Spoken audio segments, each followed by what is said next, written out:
Millet Marvels, changing the way world eats by Tenali Double Horse. నమస్తే అండి, this is doctor Sumathi, consultant neurologist, Gleneagles hospitals, Lakdi Kapul, Hyderabad. ఈరోజు మనం stroke గురించి కొన్ని విషయాలు తెలుసుకుందాం.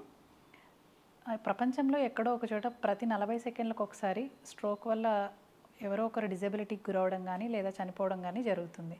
అంటే స్ట్రోక్ అనేది అంత common cause of morbidity and mortality. So ఈరోజు మనం స్ట్రోక్ గురించి కొన్ని ముఖ్యమైన విషయాలు తెలుసుకుందాం. అసలు స్ట్రోక్ అంటే ఏంటి, అందులో ఎలాంటి లక్షణాలు ఉంటాయి, దానికి గల కారణాలు ఏంటి, దానికి ఎలాంటి ట్రీట్మెంట్ ఆప్షన్స్ ఉన్నాయి, దాన్ని ఎలా ప్రివెంట్ చేయాలి, ఈ విషయాల గురించి మనం ఈరోజు తెలుసుకుందాం. స్ట్రోక్ అంటే ఏంటి ఫస్ట్ మనం తెలుసుకుందాం. స్ట్రోక్ అంటే ఒక పార్ట్ ఆఫ్ ద బ్రెయిన్కి బ్లడ్ సర్క్యులేషన్ ఆగిపోవడాన్ని స్ట్రోక్ అంటారు. లేకపోతే ఒక పార్ట్ ఆఫ్ ద బ్రెయిన్లో బ్లడ్ వెజల్ రప్చర్ అవ్వడం వల్ల అందులో బ్రెయిన్లోకి బ్లీడ్ అయినప్పుడు దాన్ని కూడా స్ట్రోక్ అని అంటాం అనమాట. 2 రకాల స్ట్రోక్స్ అనేవి ఉంటాయి మనకి. ఒకటి ఇష్కెమిక్ స్ట్రోక్ అంటారు, రెండవది హెమరేజిక్ స్ట్రోక్. ఇష్కెమిక్ స్ట్రోక్ అంటే ఒక పార్ట్ ఆఫ్ ద బ్రెయిన్కి సప్లై చేసే బ్లడ్ వెజల్లో క్లాట్ ఏర్పడినప్పుడు ఆ పార్ట్కి బ్లడ్ సప్లై అనేది ఆగిపోతుంది.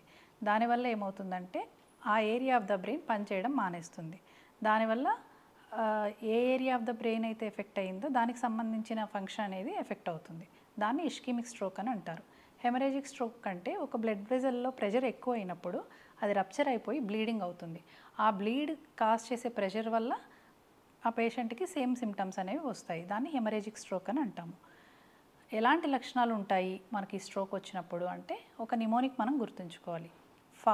ఫాస్ట్ అంటారు అనమాట, FAST.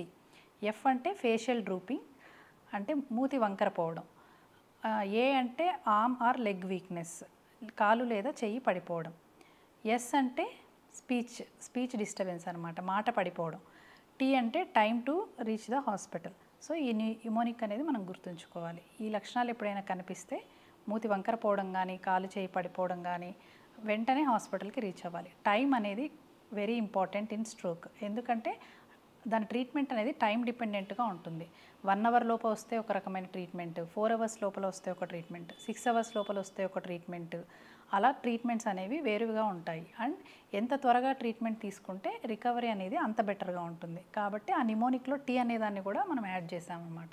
సో ఫాస్ట్ అనేదాన్ని అందరూ గుర్తుంచుకోవాలి. తర్వాత మనం తెలుసుకోవాల్సిన విషయం ఏంటంటే కారణాలు. ఈ స్ట్రోక్కి గల కారణాలు ఏంటి? మోస్ట్ కామన్ కారణం ఏంటి అంటే స్ట్రోక్కి ఏజ్ అనేది వెరీ ఇంపార్టెంట్. 60 ఇయర్స్ తర్వాత మన స్ట్రోక్ రిస్క్ అనేది పెరుగుతూ ఉంటుంది. అలాగని 60 ఇయర్స్ పైబడిన వాళ్ళకే స్ట్రోక్ వస్తుందా అంటే కాదు. 60 ఇయర్స్ కన్నా తక్కువ ఉన్న వాళ్ళల్లో కూడా మనం యంగ్ వాళ్ళల్లో కూడా ఇప్పుడు స్ట్రోక్స్ అనేవి చూస్తూ ఉన్నాం అనమాట. వేరే కారణాలు ఏంటి అంటే బీపీ ఎక్కువగా ఉండడం, షుగర్ కంట్రోల్లో లేకపోవడం అంటే డయాబెటీస్, కొలెస్ట్రాల్ లెవెల్స్ ఎక్కువగా ఉండడం, స్మోకింగ్, ఆల్కహాల్ తీసుకోవడం, ఇంకా ఒబేసిటీ, లేకపోతే హార్ట్ బీట్ అనేది కొంచెం ఇర్రెగ్యులర్గా ఉండడం, కొన్ని హార్ట్ రిలేటెడ్ కండిషన్స్ వల్ల కూడా హార్ట్లో క్లాట్స్ ఏర్పడడం వల్ల అవి బ్రెయిన్కి డిస్లాడ్జ్ అయ్యి స్ట్రోక్స్ అనేవి వస్తాయన్నమాట. ఇవి ముఖ్యమైన కారణాలు అన్నమాట స్ట్రోక్కి. తర్వాత స్ట్రోక్ ట్రీట్మెంట్ గురించి మనం కొన్ని విషయాలు తెలుసుకుందాం. మనం ఇందాక చెప్పుకున్నట్టు టైం అనేది చాలా చాలా ఇంపార్టెంట్ స్ట్రోక్లో. ఎందుకంటే ఎంత ఎర్లీగా మనం ట్రీట్మెంట్ తీసుకుంటే అంత మంచి రిజల్ట్స్ అనేవి మనకి వస్తాయన్నమాట. మోస్ట్ ఇంపార్టెంట్గా నేను చెప్పాలనుకుంటున్నది ఏంటంటే 4.5 అవర్స్ అనేది ఒక golden period in stroke window అంటాం అనమాట. దాన్ని 4.5 అవర్స్ లోపల వస్తే ఈ ఇష్కెమిక్ స్ట్రోక్ పేషెంట్లో మనం థ్రాంబోలైసిస్ చేస్తామన్నమాట. థ్రాంబోలైసిస్ అంటే ఒక ఇంజెక్షన్ ఇవ్వడం ద్వారా ఆ క్లాట్ని కరిగిస్తాము. ఆ క్లాట్ని కరిగించినప్పుడు మనం బ్రెయిన్ డ్యామేజ్ అనే దాన్ని ప్రివెంట్ చేయగలుగుతాము. ఈ 4.5 అవర్స్ తర్వాత కూడా కొన్ని రకాల ట్రీట్మెంట్స్ అనేవి ఉన్నాయన్నమాట. మెకానికల్ థ్రాంబెక్టమీ అంటే మనం ఒక చిన్న స్టెంట్ దాన్ని లోపలికి పంపించి ఆ క్లాట్ని తీసేయడాన్ని మెకానికల్ థ్రాంబెక్టమీ అంటారనమాట. ఇవన్నీ జరగాలి అంటే మనం హాస్పిటల్కి ఎంత తొందరగా వీలైతే అంత తొందరగా వెళ్ళాలన్నమాట. దానికన్నా తర్వాత వెళ్ళడం వల్ల ఇప్పుడు జరిగిన స్ట్రోక్ని మనం ఇంకేమీ చేయలేము. అంటే బ్రెయిన్ దానంతట అదే రికవర్ అవ్వాలి తప్పించి మనం యాక్టివ్గా చేయగలిగింది ఏమీ ఉండదన్నమాట. కాబట్టి టైం అనేదాన్ని ఖచ్చితంగా మనం దృష్టిలో ఉంచుకోవాలి. ఇంకా మిగతా ట్రీట్మెంట్ ఆప్షన్స్ ఏమున్నాయి మనకు స్ట్రోక్లో అంటే మనం అన్ని రిస్క్ ఫ్యాక్టర్స్ని కంట్రోల్లో ఉంచుకోవాలి. BP, sugar, cholesterol, smoking, alcohol వీటన్నిటినీ మనం కంట్రోల్లో ఉంచుకోవాలి. మెడికేషన్ వాటికి సంబంధించినవన్నీ కరెక్ట్గా వాడాలి. ఇవి కాకుండా మళ్ళీ స్ట్రోక్ రాకుండా ప్రివెంట్ చేయడానికి మనం బ్లడ్ థిన్నర్స్ని అనే ట్యాబ్లెట్స్ని యూస్ చేస్తామన్నమాట. వాటిని కూడా క్రమం తప్పకుండా వాడాలి. తర్వాత ఇప్పుడు ఆల్రెడీ వచ్చిన స్ట్రోక్కి మనకి ఎలాంటి ట్రీట్మెంట్ ఆప్షన్స్ ఉంటాయి అంటే, ఫిజియోథెరపీ చేసుకోవడం ద్వారా మనం ఆల్రెడీ వచ్చిన స్ట్రోక్ వల్ల జరిగిన నష్టాన్ని కొంతవరకు తగ్గించుకోవచ్చు. సో మళ్ళీ స్ట్రోక్ రాకుండా ప్రివెంట్ చేయడానికి మనం ఇదివరకు చెప్పుకున్నట్టుగా రిస్క్ ఫ్యాక్టర్స్ అన్నిటినీ కంట్రోల్లో ఉంచుకోవడం, బ్లడ్ థిన్నర్స్ని క్రమం తప్పకుండా వాడడం అనేది మనం చేయాలన్నమాట. ఇవన్నీ చేయడం ద్వారా స్ట్రోక్ని మళ్ళీ రాకుండా మనం ప్రివెంట్ చేసుకోవచ్చు.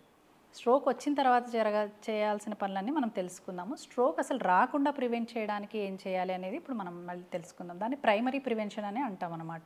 ఒక జబ్బు రాకముందే దాన్ని ప్రివెంట్ చేయడం. ఎలా ప్రివెంట్ చేయాలి అంటే, మనం స్ట్రోక్ దేనివల్ల వస్తుంది? బీపీ ఎక్కువ ఉండడం వల్ల, డయాబెటీస్ కంట్రోల్ లేకపోవడం వల్ల, కొలెస్ట్రాల్ వల్ల, సెడెంటరీ లైఫ్ స్టైల్, వీటన్నిటి వల్ల వస్తుంది. సో మనం రెగ్యులర్ చెకప్స్ చేసుకొని బీపీ, షుగర్ లాంటి వాటిని మొదట్లోనే మనం కంట్రోల్లో ఉంచుకోవాలి. వాటిని రాకుండా కాపాడుకోవాలి. వస్తే వాటికి మెడికేషన్ కరెక్ట్గా వాడి దాన్ని కంట్రోల్లో ఉంచుకోవాలి. క్రమం తప్పకుండా రోజు ఎక్సర్సైజ్ చేయాలి. మినిమం 30 minutes ఎక్సర్సైజ్ కంపల్సరీగా చేయాలి. తర్వాత ఆల్కహాల్, స్మోకింగ్ లాంటి హ్యాబిట్స్ని కంప్లీట్గా వదిలేయాలి లేదా కంట్రోల్లో ఉంచుకోవాలి. తర్వాత ఒబెసిటీ రాకుండా చూసుకోవాలి. రెగ్యులర్గా హెల్త్ చెకప్స్ చేసుకోవాలన్నమాట. అబౌవ్ 40 years తర్వాత at least once in a year are once in 2 years complete body checkup అనేది చేసుకోవాలి. చేసుకొని మన రిస్క్ ఫ్యాక్టర్స్ అన్నింటినీ కంట్రోల్లో ఉంచుకుంటే చాలా వరకు మనము ఈ స్ట్రోక్ అనేదాన్ని రాకుండా మనం కాపాడుకోవచ్చు. సో హెల్దీ లైఫ్ స్టైల్ పాటించడం ద్వారా మనం స్ట్రోక్ని ప్రివెంట్ చేసే అవకాశం ఎంతైనా ఉంది. Sir, one life lesson what medicine has taught you. Whatever you can do without expecting. But I really believe మన పాజిటివ్ యాటిట్యూడ్ ఉంటేనే మనం ఏదైనా సాధించగలం. గట్ని మనం కరెక్ట్గా డీల్ చేసినట్లయితే అది మనకి పాజిటివ్ హార్మోన్స్ని రిలీజ్ చేస్తుంది. షుగర్ వచ్చిన వాళ్ళ పరిస్థితి ఏంటి? పొట్ట దగ్గర పెరిగితే దాన్ని ఆండ్రాయిడ్ అంటారు. ఆండ్రాయిడ్ ఫోన్ కదా. అసలు థాట్స్ ఎందుకు వస్తాయి? బ్రెయిన్ డెడ్ అంటే దానికి ప్రపంచం అంతా కూడా కొన్ని నిర్దిష్టమైనటువంటి లక్షణాలు. మానసికంగా ధైర్యంగా ఉంటే క్యాన్సర్ జయించవచ్చు. You are a doctor for a cause, sir. అంతే. వాళ్ళకి వచ్చిన ఆదాయం కాకుండా ఫ్రీ సర్వీస్ ఎంతమందికో చేస్తుంది. And don't forget to subscribe to iDream. And for more videos, Please subscribe to iDream. Please subscribe to iDream. Please subscribe iDream. And please subscribe to iDream. For more videos, subscribe to iDream. Please like, share and subscribe to the channel. Congratulations, iDream. Subscribe to iDream. Subscribe to iDream. So subscribe to iDream Media. iDream ki iDream team andarki huge congratulations. Please subscribe iDream Media. Please subscribe to iDream. Subscribe iDream. Please subscribe to iDream. iDream అంటే నా కళల ఛానల్ను subscribe చేసుకున్న నోరు తిరుగుతలేదు. మీరైతే గంట గుర్తు కొట్టండి. For more such videos, please subscribe to iDream.